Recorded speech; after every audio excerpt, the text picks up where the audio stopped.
I think good afternoon, distinct member of the Green Council, fellow panelists, and honored guests. It's a privilege to be here today to discuss a topic that I'm passionate about, yeah, especially about the future of non-fossil fuel, like how biofuel, particular that I'm going to discuss a bit on renewable diesel or HVO is paving the way of sustainable energy transition. Let me get started, yeah. Okay, I hope you see the slide, second slide. This is a disclaimer page. Basically, is about in case after you listen to my presentation or after you read all the material that I presented, you decide to make any financial investment. Yeah, I'm not reliable. Yeah, I'm not liability on this. Yeah, and there are a couple of forward statement I put in this slide. Yeah. Okay. Next, I'm going to spend a couple of minutes to talk about in Shell. Yeah, we actually have the so-called energy transition strategy. We published this strategy last year. It's actually available at the public website that you can obtain a full copy. Yeah, in case you're interested. Yeah, we have some colleagues on the ground there, and this Shell's energy transition strategy basically is based on our Shell belief. Yeah, as you know, energy transition is actually quite a complex issue, and it requires every party. Yeah, where Shell play some role. So we have certain belief that you know we we want to do a transition in kind of like deliver more value and less emission, right? And that is actually some of one of the keys theme in this strategy paper. And our strategy is based on the area where Shell have the unique um, competitive edge or strength that allow us to assist the business, other business through the energy transition, because we have gone through that transition ourselves. We aware of the very complex um, transition, sometimes can be quite painful. So in this slide, we set out some kind of a pathway to the net zero, yeah, to two of our sector customer. Yeah, not everyone. Yeah, because we limit that. Like what I mentioned, we actually only offer the solution that we have the competitive edge, and we are not able to cover 100% of energy requirement in the world. Yeah, so these two sectors that we believe is important. One is the transport, another one is the industry and the services. And because they kind of currently consume about 70% of the energy. Yeah. And not going to explain this slide in detail, but I want you to focus on the two key area. One is actually on I'm going to take an example on the passenger car. The route map, the pathway. If you look at the current now, there is some icon. For example, there is a drum that's actually indicated of the fossil fuels. You can see the sizes of the bubble, also called a circle. The bigger the circle mean that it actually more dominant in terms of the volume. Yeah. And you look at it currently, we have the fossil fuel, we have the biofuels, and we have EV at this stage. Yeah.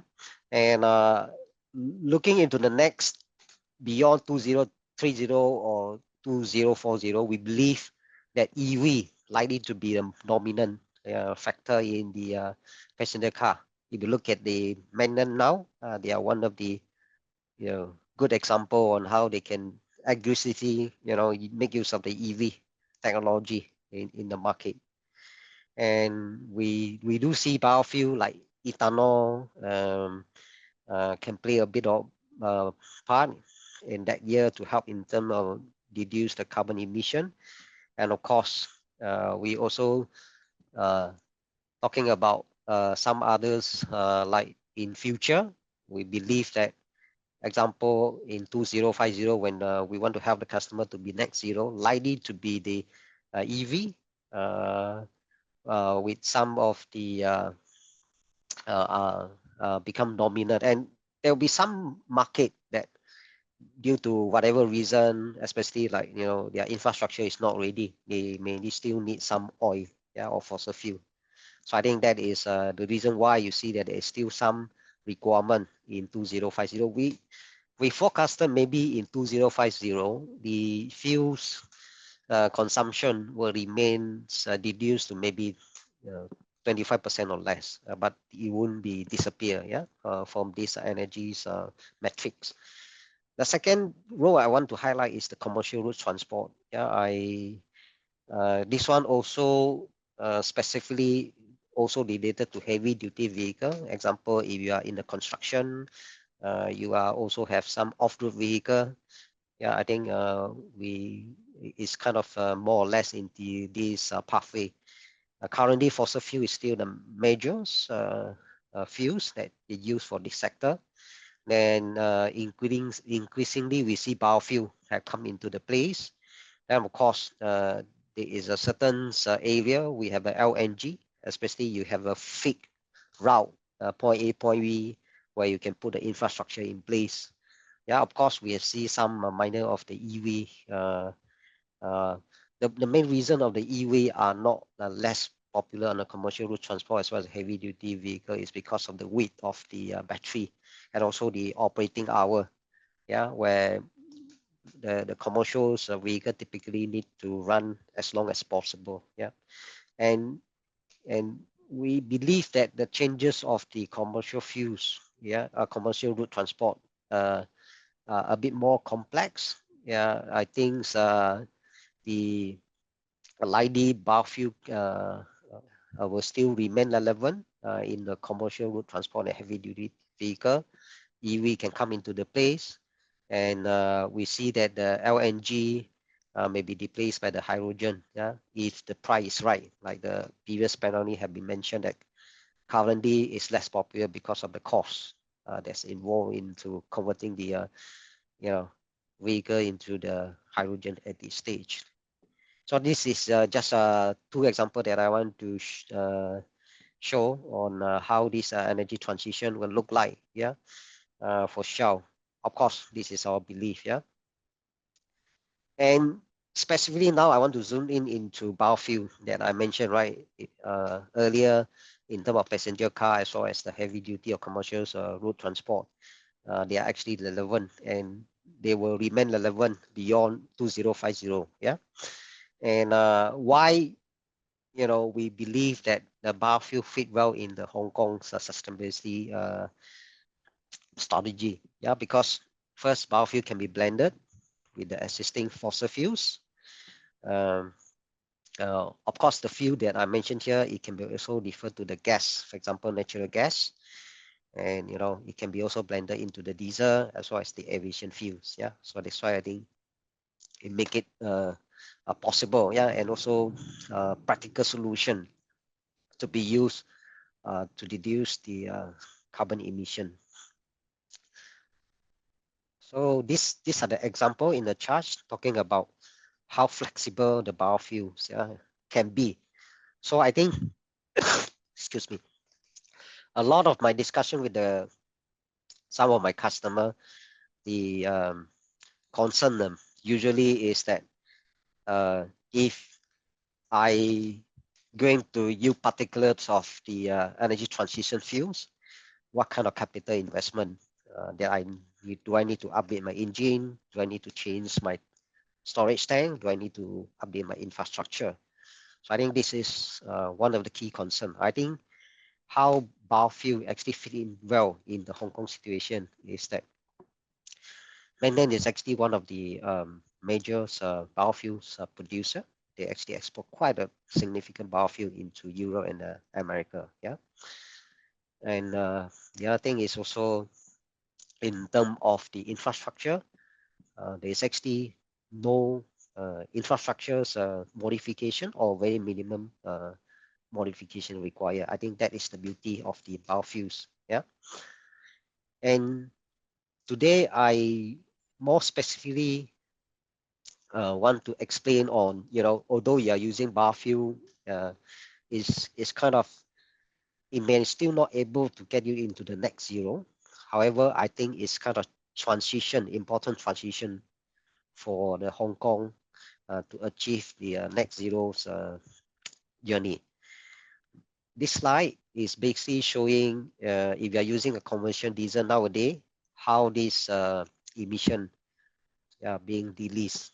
If you look at, there are actually two columns.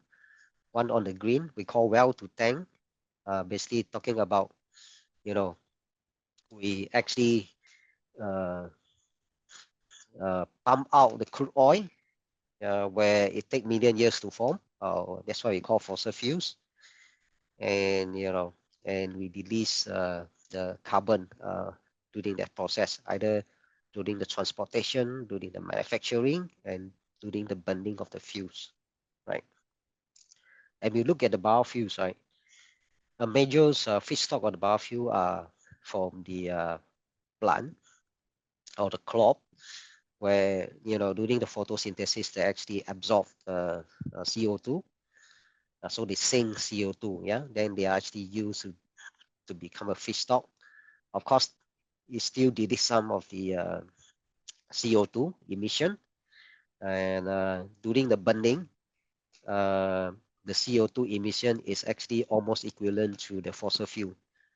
Yeah, and however, because of the well to tanks process, uh, either the CO2s are being absorbed during the photosynthesis process by the plant, or if we are using the used cooking oil, for example, where the CO2s reporting have been reported, right? Where they are actually used for cooking. Then instead of using the crude oil and you burn the crude fossil fuel source, you release certain amount of CO2. When you are using the waste cooking oil, you are avoiding that amount of CO2 by burning the same amount of the fuels.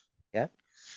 So I think that is how actually biofuels or renewable diesel can save the CO2 emission. Of course, I think for some of the country, especially if you are using a renewables power, for example, wind, solar, then the last scenario is possible to get the zeros gas, greenhouse gases, right? And I think for Hong Kong, I think for the short to medium term, because of coal and fossil fuel are still using as a generator power plant. So it's still some way to go, yeah, to actually achieve that net zero or sustainability for Hong Kong. Right. So I talk about how's the greenhouse gas is being released by the biofuels, and now try to explain a bit more on what is actually biofuel and what are they, right? And the biofuels, why they are using is by Shell is basically because Shell define that the biofuel is actually the fuels that have a lower carbon, and or alternatively, we are saying that they actually have a lower carbon intensity compared to the traditional fossil fuels.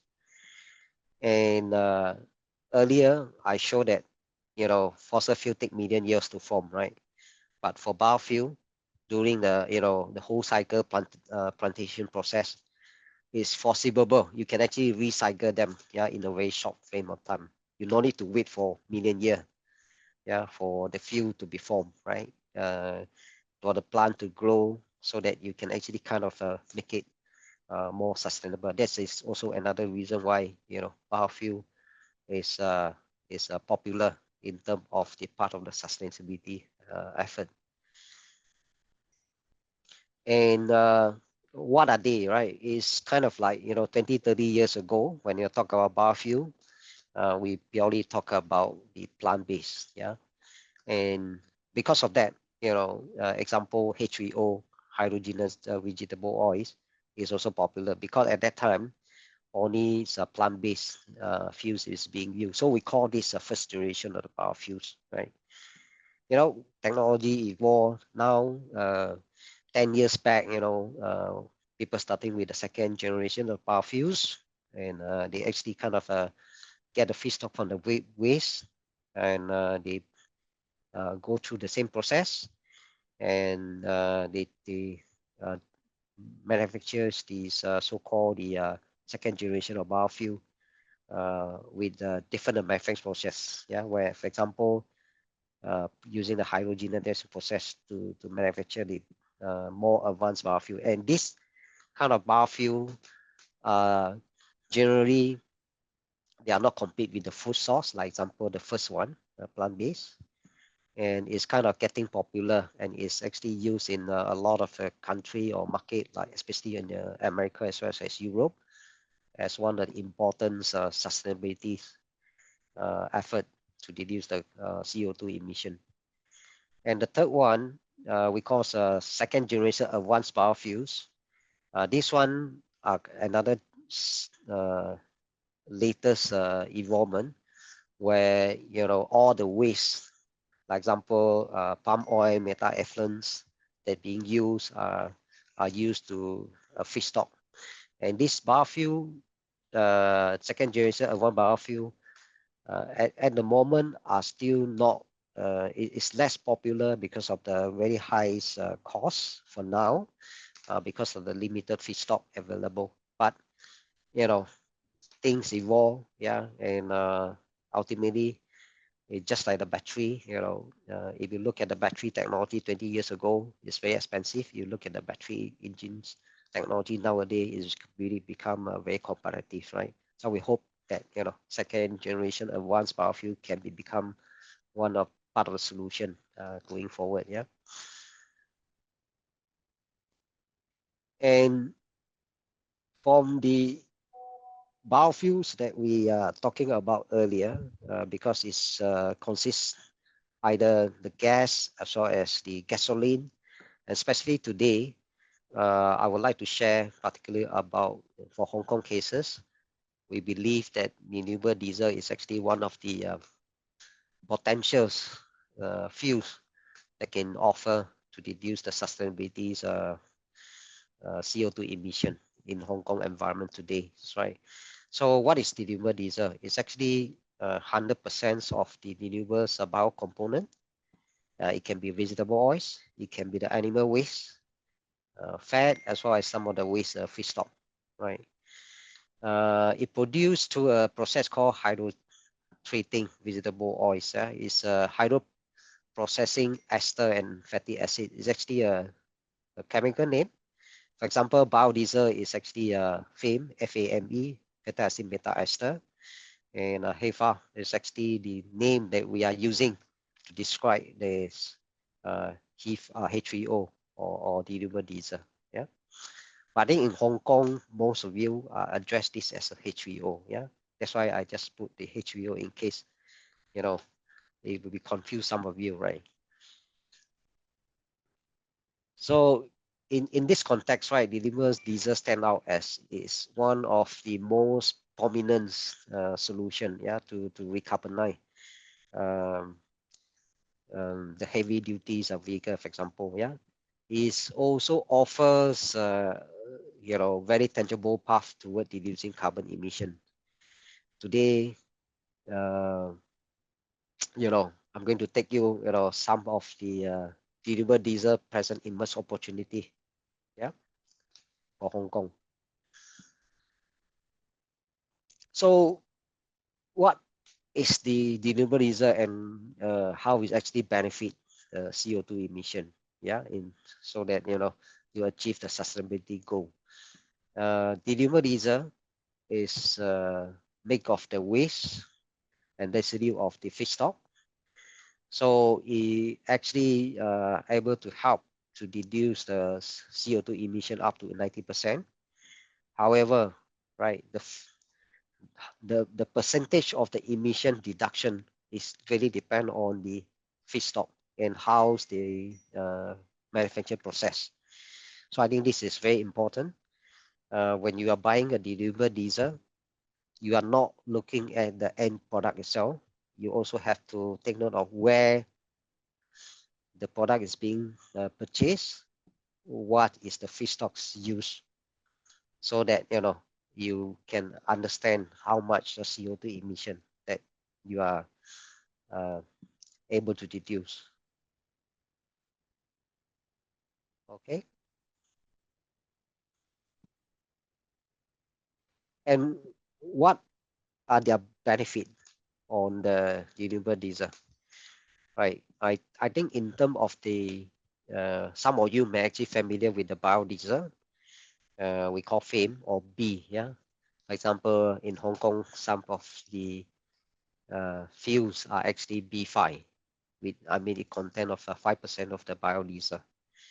Right, in renewable diesel space, it represents using R. For example, R10, R5, R50. Yeah, that represent, if it's R10, it means that 10% of the uh, fuel are actually from the renewable source. Right, and why they are actually different from the biodiesel is because the quality of the fuels, because of the advanced technology process, is actually the quality is actually better than the normal diesel. For example, this is a normal diesel. The renewable diesel quality is above uh, uh, fossil diesel, and typically biodiesel have a lower quality. That's why if you look at certain OEM, they actually restrict you how much biodiesel you can use. For example, they say if you are using biodiesel in my fuels vehicle, yeah, you can add maximum B7 or B5. Yeah, otherwise the warranty may be void. Yeah, that is we call blend war. I think the beauty of the renewable diesel is actually have no blend war restriction. And in terms of the CO2 deduction, it came from typically mainly if the feedstock is waste oil or cooking oil, it can save up to 90%. Yeah, but it also depend on the supply. Yeah, and in terms of engine performance, because they have a very high setting number, right? So it's actually a more clean burning because the distribution of the molecule are pretty short. Yeah, it's typically we're talking about carbon distribution of 18 to 22, right? Yeah. So I think that actually help the during the combustion process. So when you have a better combustion, it also mean that your emission are actually cleaner. So example, your pollution from the tailpipe is cleaner. We call a local emission. Right? Example, NOx is lower, and other hydrocarbon are lower as well. Yeah, and the some of the customer that use the renewable diesel, they also highlight the benefit of the engine noise, especially for some of the construction site where they actually monitor the noise. We are told that there's a deduction of the uh, dB of the noise when they switch from the conventional or fossil diesel into the renewable diesel. Yeah, so this is another benefit. I think for country that you have the winter, yeah, during the cold weather, it's also good for cold start. Yeah, and one one of the beauty, yeah, I think of the renewable diesel that I particulars happy about and is find that it's very suitable for this Hong Kong situation is it is a drop in field, right? So it's not only drop in field, it actually allow you to make in any percentage. So for example, today, I decided to reduce my carbon emission by 20%, right? So, I can bring in the, respective volume of the renewable diesel so that I can meet that requirement. And another day, if I decided, yeah, because of the business environment have changed, yeah, I may need to revise my target to lower, maybe 10%. Yeah, you are, have the flexibility to do so because of the quality of the renewable diesel is higher. It allow you to make in any ratio and it doesn't actually affect your engine performance. Yeah, I think that is something that, others few option doesn't give you. For example, if you are decided to go to the hydrogens or EV or even the LPG, you will have to invest capital to buy the new engine. Yeah, there's no way for you to reverse. Right, but I think for this renewable diesel, there's a way for you to play the flexibility, depend on the business environment that you have. Yeah, and of course, the last one, if is especially for some of the industry, for example, data storage, for example, or you need to store fuels a bit longer, then this is also one of the good news. Yeah, the renewable diesel have the better storage stability, and beside that, it also kind of, because of the density is lower, it actually allow faster oil and the water separation, where it reduce the microbial growth opportunity. Yeah, and that actually help. Yeah, without the microbial, the fuel can actually store much longer.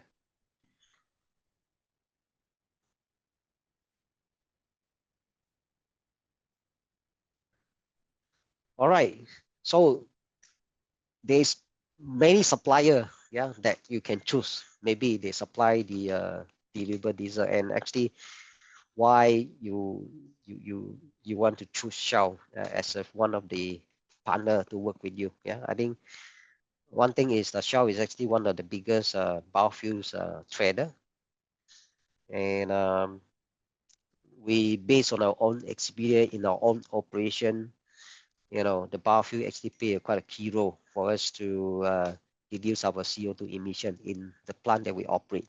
Yeah, for example, we put it into some of the uh, vehicle that operate in our site, and we have gained a lot of experience using the renewable diesel, and that actually help us, right? And shall we actually uh, we hope that we can make use of strength of our brand, Shell brand, and our deep customers, the dealership, and the global reach, so that we can actually work together uh, to shape a sustainable future, yeah, for the Hong Kong generation. So uh, because renewable diesel is some sort of like a new fuel, right?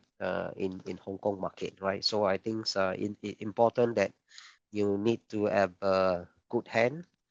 Uh, like in Shell, we actually have all the knowledge and technologies. We can ensure that the products that are being produced are good quality. They are actually good for the engine. And you Shell is also working on the sustainability. So as we can actually share our experience with you, so that we have a commitment. We have a commitment to on the sustainability. Yeah, and in terms of supply chain, so we are a global company. We are the biggest producers. We have a global infrastructure knowledge, and we have the capability, yeah, to help you to troubleshoot, yeah, in case there's any issue, and in case there's any things that you have facing some challenges. The other things about renewable diesel is actually integrity of the feedstock, right? Because the feedstock can be from the used cooking oil. It can be actually also come from the uh, example fresh palm oil, for example. Yeah. And in that case, the amount of the CO2 emission deduction will be very different if you are using the used cooking oil compared to the fresh palm oil, for example. Yeah.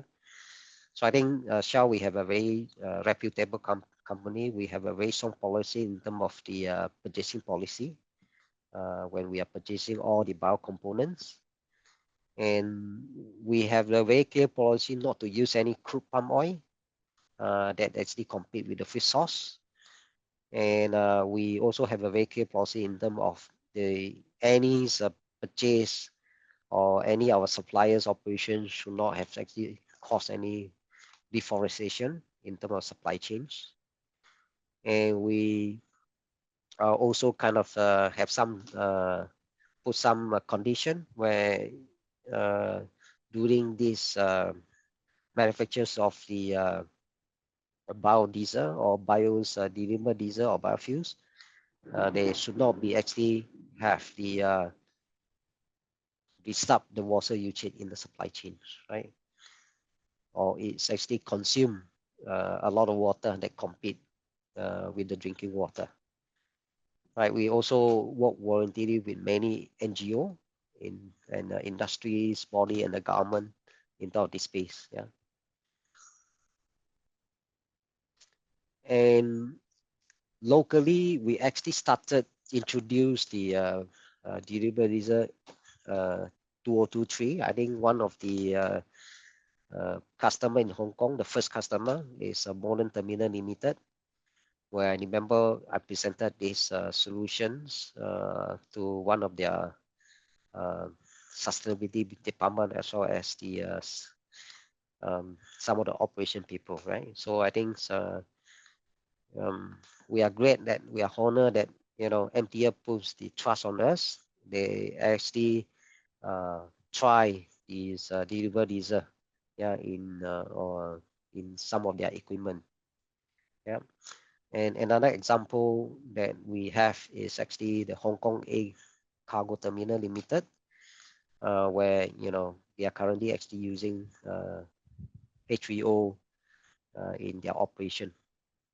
Yeah, and we are happy that in Hong Kong we managed to get two reputable partner who are working with us to work on this sustainability goal. I think with that, thank you everyone for listening.